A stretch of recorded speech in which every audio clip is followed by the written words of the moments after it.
నమస్తే అండి, welcome to విజయ మా ఊరు ఛానల్. నేను విజయలక్ష్మిని. తిరుమల క్షేత్రానికి సంబంధించి అపోహలు నిజాలు ఏంటి, తిరుమల క్షేత్ర చరిత్ర ఏంటి, తిరుమలలో వెలసిన శ్రీ వెంకటేశ్వరుడు చూపించిన మహిమాన్వితమైనటువంటి క్షేత్ర విశేషాలేంటి, ఈ విషయాలన్నిటితో కూడా తిరుమల వైభవం అన్న పేరుతో సిరీస్గా మీకు అందిస్తున్నాను కదా.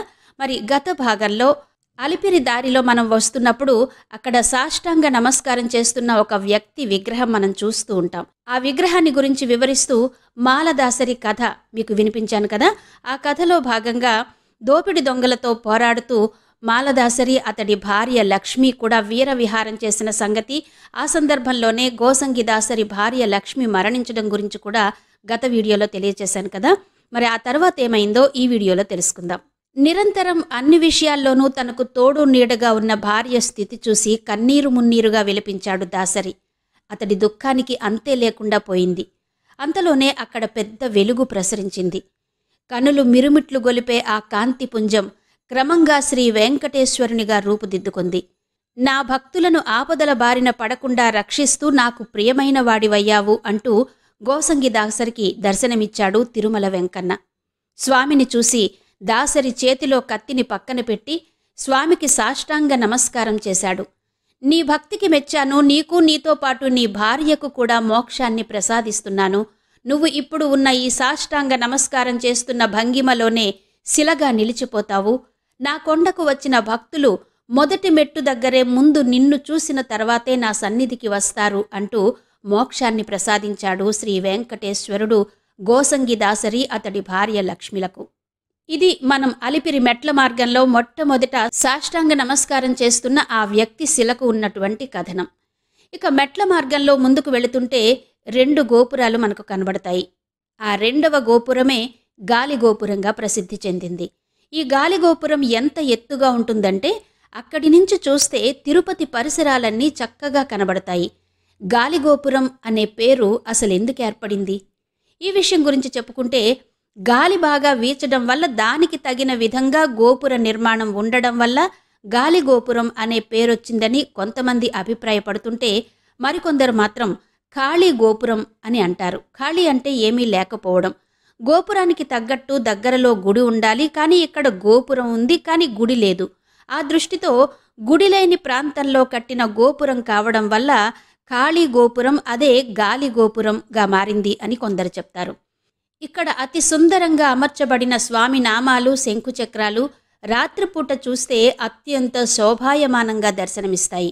తిరుపతి పట్టణంలో ఎక్కడి నుంచి చూసినా అత్యంత అద్భుతంగా కనబడతాయి ఈ దీప శంకుచక్రాలు. ఇక అలిపిరి మార్గంలోనే ఉంటుంది తలయేరుగుండు. ఇదిగో ఇక్కడ చూస్తున్నారు కదా, పెద్ద బండను తలయేరుగుండు అంటారు దీన్ని. అలిపిరి నుంచి తిరుమల వెళ్లే కాలినడక మార్గంలో ప్రథమ గోపురం దాటిన తర్వాత ఈ తలయేరుగుండును చూడొచ్చు. తలయేరు అంటే తలనొప్పి అని అర్థం.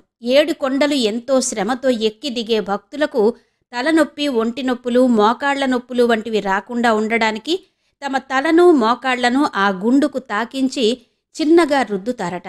అలా చేస్తే ఒంటి నొప్పులు రావని, ఉన్న నొప్పులు పోతాయని భక్తుల నమ్మకం. అలా అనేక శతాబ్దాలుగా భక్తులు తమ తల, మోకాళ్ళు ఆ గుండుకు ఆనించి ఏర్పడినటువంటి గుంతలు మనం ఇప్పుడు కూడా చూడొచ్చు. దీనికే మరో కథ కూడా ఉంది. మాదిగ రామయ్య అనే శ్రీవారి భక్తుడు స్వామివారికి ముత్యాలు, గవ్వలు వంటివి జోడించి ఎంతో అందంగా చెప్పులు కుట్టేవాడు. ఏదో కారణం వలన ఆ చెప్పులు కుట్టే పనికి ఆటంకం ఏర్పడింది. ఆ బాధతో ఆ వృత్తివారు అక్కడున్న రాతి బండకు తలలు బాదుకోవడం వలన ఆ బండకు గుంతలు ఏర్పడి అదే తలయేరు బండ అయింది అని చెప్తారు. పెద్ద తల ఆకారంలో కనిపించే గుండులలో మొదటిది కావడం వలన తలయేరు గుండు అని కూడా అంటారు. ఇక మెట్ల మార్గంలో మొదట కనిపించే పెద్ద గుండు తలయేరు గుండు.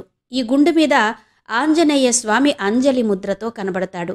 కొండ ఎక్కేవారు, దిగేవారు తలనొప్పి, కాళ్ల నొప్పులు లేకుండా ఉండడం కోసం అలిపిరి దగ్గరలోని గుండును తలతోనూ, మోకాళ్లతోనూ తాకుతారు. భక్తులు ఈ విధంగా తాకగా బాగా అరిగినట్టుగా గుండుపై నొక్కులు మాదిరిగా గుర్తులు కనిపిస్తాయి. ఇక అలిపిరి అంటే అల్ప శరీరం కలవాడని, శ్రీ వెంకటేశ్వరుడు ఇక్కడ సూక్ష్మ రూపంలో ఉన్నాడని, అందుకే ఈ ప్రాంతానికి అలిపిరి అనే పేరు స్థిరపడిందని కొందరు భావిస్తారు.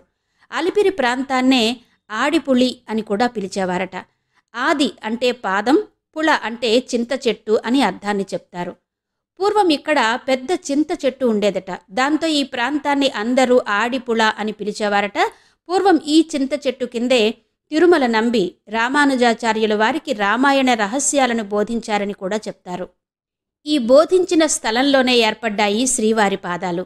అసలక్కడ శ్రీవారి పాదాలు ఎందుకు ఏర్పడ్డాయి, ఎలా ఏర్పడ్డాయి, అసలెందుకు శ్రీవారు ఇక్కడ తన పాదముద్రలను ఉంచారు? ఆ విషయానికొస్తే తిరుమల నంబి రామానుజాచార్యుల సమావేశ స్థలమే ఈ పాదముద్రలు ఉన్నటువంటి మండపం. తిరుమల వెంకటేశ్వరుడు స్వయంగా వచ్చి తన పాదముద్రలను ఇక్కడ ప్రసాదించినటువంటి స్థలం. ఇలా ఇక్కడ స్వామివారి పాదాలు ఏర్పడడానికి ఒక కారణం ఉంది. పూర్వం స్వామివారికి పరమభక్తుడైన తిరుమల నంబి కొండ మీదనే నివాసం ఉండి స్వామివారిని అభిషేక అర్చనలతో సేవిస్తూ ఉండేవాడు. ఇక దిగువ తిరుపతిలో ఉన్న రామానుజాచార్యుల వారికి రామాయణ రహస్యాలను బోధించడానికి ప్రతిరోజు కొండ మీద నుంచి వచ్చేవాడు తిరుమల నంబి. కొండ మీద నుంచి తిరుమల నంబి, తిరుపతి పట్టణంలో నుంచి రామానుజాచార్యుల వారు ఇద్దరూ అలిపిరి ప్రాంతానికి వచ్చి అక్కడ కలుసుకునేవారు. ఈ క్రమంలోనే ప్రతిరోజు ఉదయం స్వామికి పూజాధికాలు నిర్వహించి కైంకర్యం చేసిన అనంతరం తిరుమల నంబి కిందకు వచ్చి రామానుజాచార్యుల వారికి రామాయణ రహస్యాలను బోధించేవారు. మళ్ళీ సాయంత్ర సమయానికి కొండ ఎక్కి స్వామివారి దర్శనం చేసుకుని స్వామివారికి కైంకర్యాలను చేస్తూ ఉండేవారు తిరుమల నంబి. అయితే దీనివలన కేవలం ఉదయం సాయంత్రం సమయాల్లో మాత్రమే స్వామిని సేవించడం జరుగుతోందని, 3 సంధ్యలలోనూ స్వామిని సేవించడం కుదరడం లేదని చాలా మదనపడుతూ ఉండేవారు తిరుమల నంబి. అతడి బాధకు కరిగిపోయిన వెంకటేశ్వర స్వామి అతనికి స్వప్నంలో కనబడి, నేను అలిపిరి దగ్గర నా పాదాలను ఉంచుతాను, మధ్యాహ్నం వేళల్లో అక్కడ నా పాదాలను సేవించు అని చెప్పి తన పాదముద్రలను ప్రసాదించారు. స్వామివారు చెప్పినట్టుగానే మధ్యాహ్న సమయాల్లో స్వామివారిని సేవిస్తూ ఉండేవాడు తిరుమల నంబి.